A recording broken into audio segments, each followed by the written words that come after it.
के दिन में सुबह की सलामती में आप सबकी सलामती हो। खुदा का शुक्रगुजार हूँ कि खुदा ने आज एक दफ़ा फिर हमें आज का दिन बख्श दिया है। आप मुबारक हैं, मैं मुबारक हूँ। वो तमाम लोग जो इस वक्त मनो मट्टी के नीचे हैं, उनसे बेहतर हैं हम कि खुदा ने हमें आज एक दफ़ा फिर सुबह की रोशनी बख्श दी है। आए उस खुदा का शुक्र अदा करना शुरू कीजिए। आए मेरे साथ खुदा के ज़िंदा कलाम में से पहली तवारीख और उसका चौथा बाब और उसकी 10वीं आयत। और यबीस ने इस्राएल के खुदा से ये दुआ की, तू मुझे वाकई बरकत दे और मेरी हदूद को बढ़ाए और तेरा हाथ मुझ पर हो, तू मुझे बदी से बचाए ताकि वो मेरे गम का बाइस ना हो।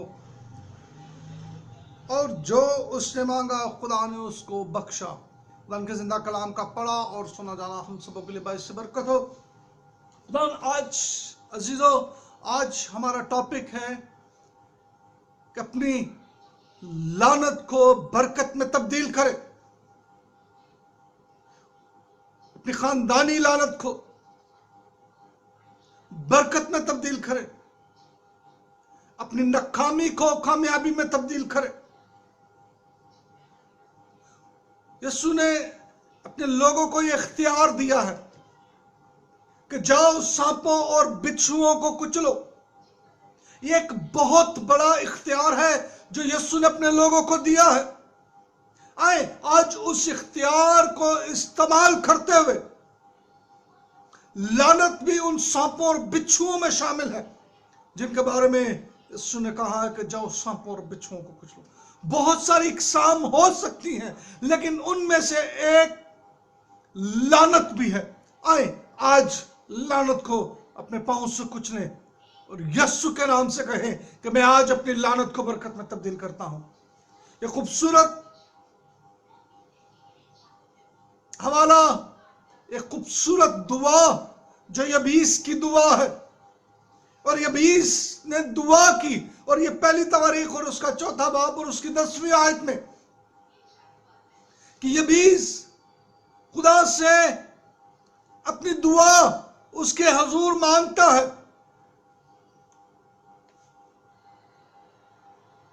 और आए यबीस की तरह दुआ करके अपनी नाकामी को कामयाबी में तब्दील करें। यबीस ने जिंदा खुदा से दुआ की, इस्राएल के खुदा से दुआ की, जो जिंदा खुदा है, जो दुआओं का जवाब देता है। उसने उससे दुआ की।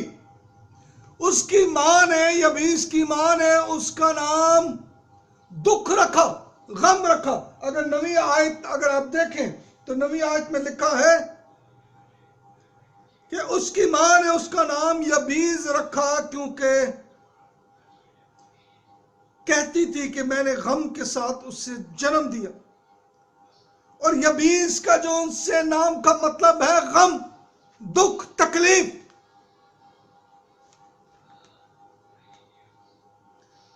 और आज लोगों ने, खानदान ने, माशरे ने आपका कोई भी नाम रखा हो, इससे कोई फर्क नहीं पड़ता। कोई भी नाम, किसी भी नाम के साथ आप इस रोए जमीन पर जिंदगी गुजार रहे हैं,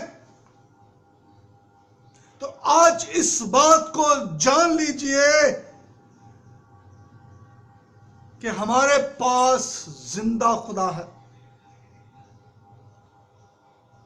यबीस के पास कुछ भी नहीं था। उसकी मां ने उसका नाम गम कर रखा कि इसके नाम का मतलब है दुख, गम। मगर उसने अपनी लानत को बरकत में तब्दील किया। और एक ऐसी दुआ जिसे हर रोज हमें मांगने की जरूरत है। हमने आज तक इस तरह दुआ नहीं मांगी। आज खुदा से हमें दुआ मांगने की जरूरत है, यबीस की तरह दुआ मांगने की जरूरत है। और यबीस के पास खुदा की बरकतें और नेमतें हैं, और वो अपने भाइयों में इज्जतदार है। अगर नवी बात उसकी शुरू में अगर आप देखें नवी आयत में, तो वहां लिखा है कि वो अपने भाइयों में इज्जतदार है, मोअज़्ज़ज़ है अपने भाइयों में।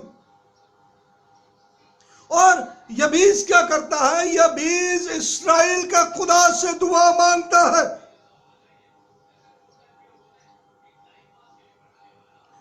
अपना ताल्लुक खुदा के साथ उसने बनाया। आज हमें अपना ताल्लुक सबसे पहले खुदा के साथ बनाने की जरूरत है। यबीस की बरकत का राज उसकी लानत को बरकत में तब्दील होना, नाकामी उसकी कामयाबी में तब्दील होने का जो सबसे बड़ा राज था वो ये था कि उसने अपना ताल्लुक खुदा के साथ बनाया। आज हमें अपना ताल्लुक खुदा के साथ बनाने की जरूरत है। और खुदा से उसने कहा कि मुझे वाकई बरकत दे। यबीस खुदा को कह रहा है कि मुझे वाकई बरकत दे, मुझे बरकत की जरूरत है। मैंने लानत में बहुत जिंदगी गुजार ली है, नाकामी में मैंने बहुत जिंदगी गुजार ली। उसने यबीस ने अपना रोना खुदा के आगे रोया, वो इंसानों के आगे नहीं रोया। यबीस अपना रोना खुदा के आगे रोता है, और वो कहता है कि तेरे सिवा कोई नहीं जो मुझे बरकत दे।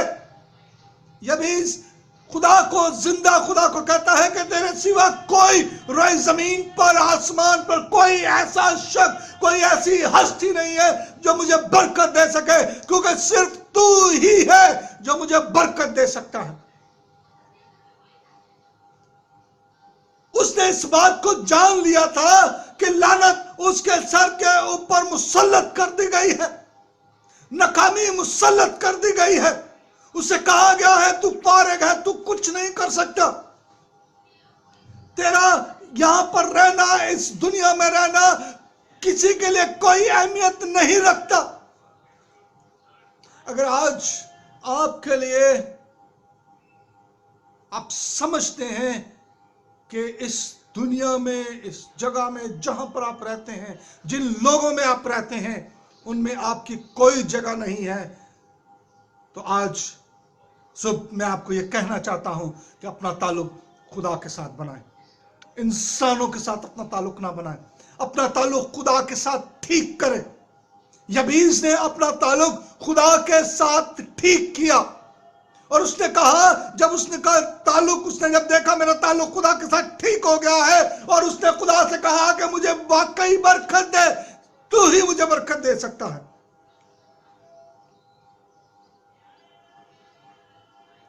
किसी भी मसाइल के शिकार हैं, लोगों के सामने रोने की बजाय जिंदा खुदा के आगे रोएं,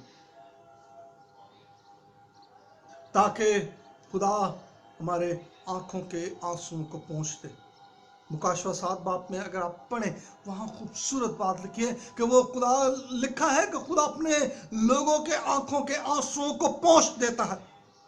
जैसे ही आज आप खुदा को कहेंगे कि मेरी लानत को बरकत में तब्दील कर, खुदा अपना हाथ बढ़ाएगा और वह आपके आंसुओं को पोंछना शुरू कर देगा।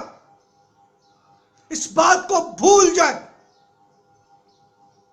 छोड़ दें उन हालात को, उन मसाइल को, और सिर्फ खुदा की तरफ देखना शुरू कीजिए। आज अपनी मुश्किल से, परेशानी से, हालात से, बीमारी से, नाकामी से कहें कि मेरा खुदा इन तमाम चीजों से बड़ा है। और ज़बूर 10 बाब और उसकी 22 आयत में लिखा है कि खुदा उनकी बरकत दौलत बख्शती है और वो उसमें दुख को शामिल नहीं करता। और खुदा ने जब यबीस को बरकत दी, जब उसको दौलत बख्शी, और लिखा है कि उसमें कोई गम शामिल नहीं था। और उसकी वजह क्या थी? और उसने दुआ मांगी थी खुदा से।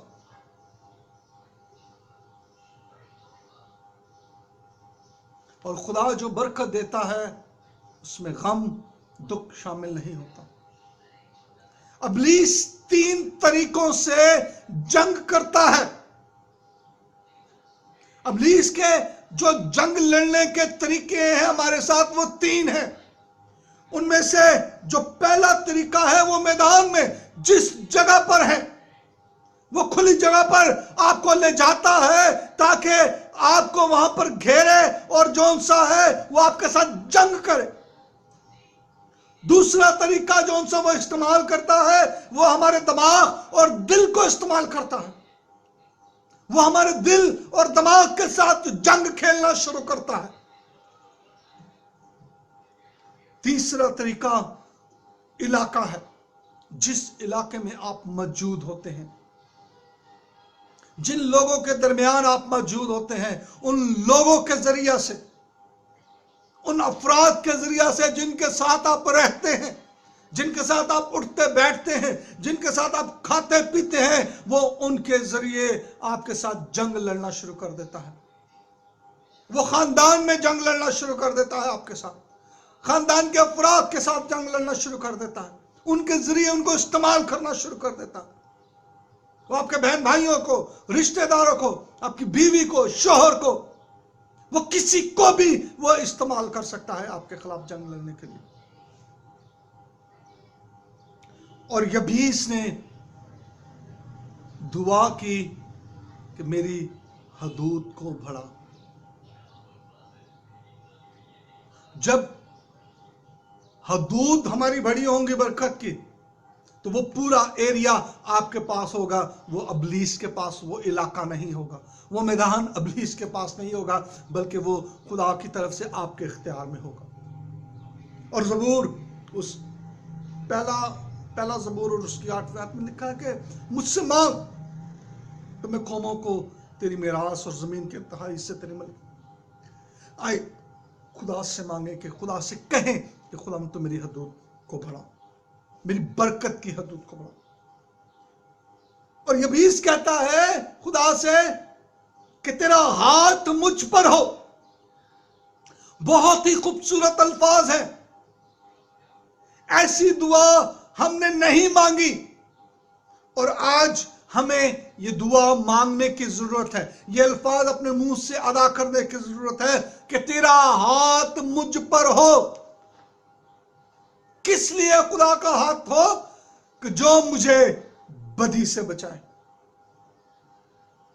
خدا کے حضور ابلیس منت کرتا ہے کہ تو مجھے بدی سے بچا.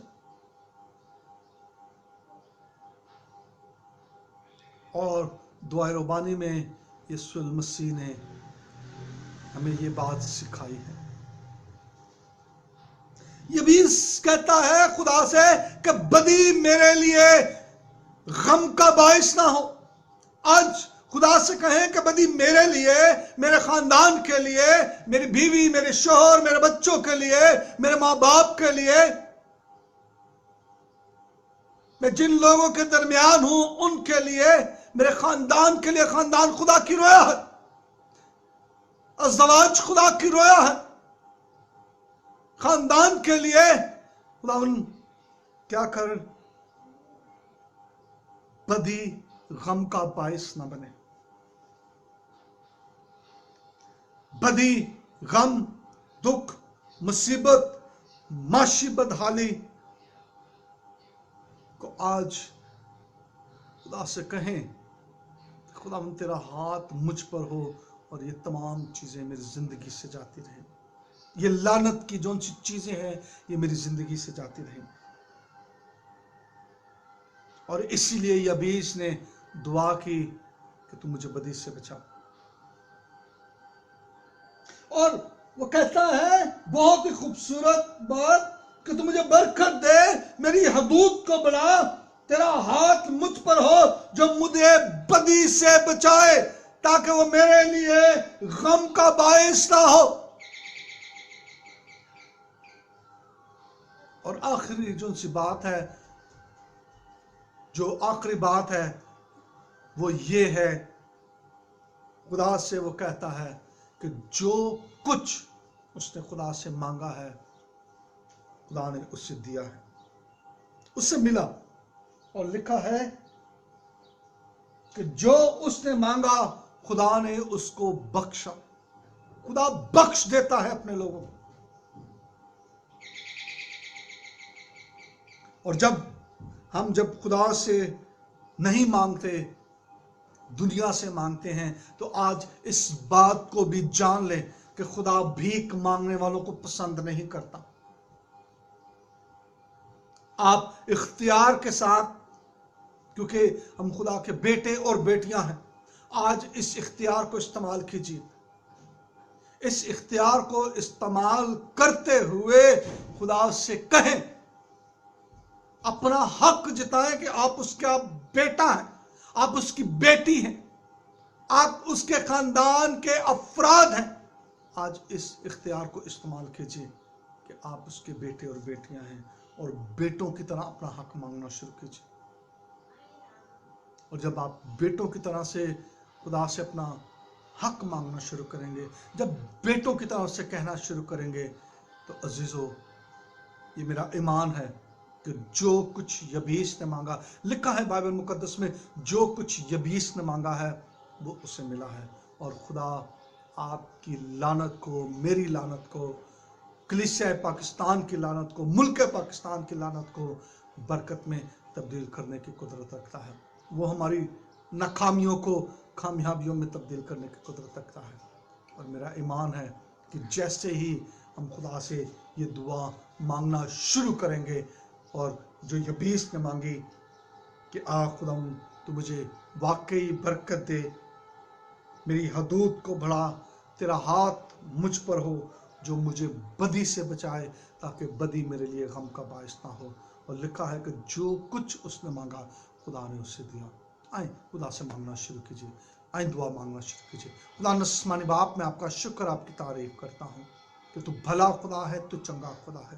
خدا تیرے لوگوں نے دیکھ آج جو کچھ مانگا ہے تو نے اپنے بیٹے یسوع کے نام سے انہیں مہیا کر دے. خدا تو اپنے لوگوں کو برکت دے. خدا تو ان کی برکت کی حدود کو بڑھا. تیرا ہاتھ تیرے لوگوں پر ہو جو خدا مجھ سمیت سبوں کو بدی سے بچائے، تاکہ بدی ہمارے لیے غم کا باعث نہ ہو. اور جس طرح یبیس کو تو نے سب کچھ بخش دیا، اپنے بیٹے یسوع کے نام سے ہم سبوں کو بخش. ملک پاکستان کو بخش، کلیسیا پاکستان کو بخش. اور یہ لعنت جو بھیک مانگنے کی لعنت ہے، آج اسے اپنے بیٹے یسوع کے نام سے ہماری زندگیوں سے، خاندانوں سے، کلیسیاؤں سے، ملک پاکستان سے نکال پھینک. اور اپنے اس کلام کے مطابق جو زبور 10:22 میں تو نے فرمایا ہے کہ خدا ان کی برکت دولت بخشتی اور اس میں دکھ کو شامل نہیں کرتا. آج خدا ہم تو اپنی طرف سے برکت دے خدا، جس میں کسی قسم کا دکھ شامل نہ ہو. کا شکر، آپ کی تعریف کرتے ہیں کہ آج تو نے ہماری لعنت کو برکت میں تبدیل کیا. تو نے میری لعنت کو، میرے خاندان کی لعنت کو، کلیسیا پاکستان کی لعنت کو، ملک پاکستان کی لعنت کو برکت میں تبدیل کیا.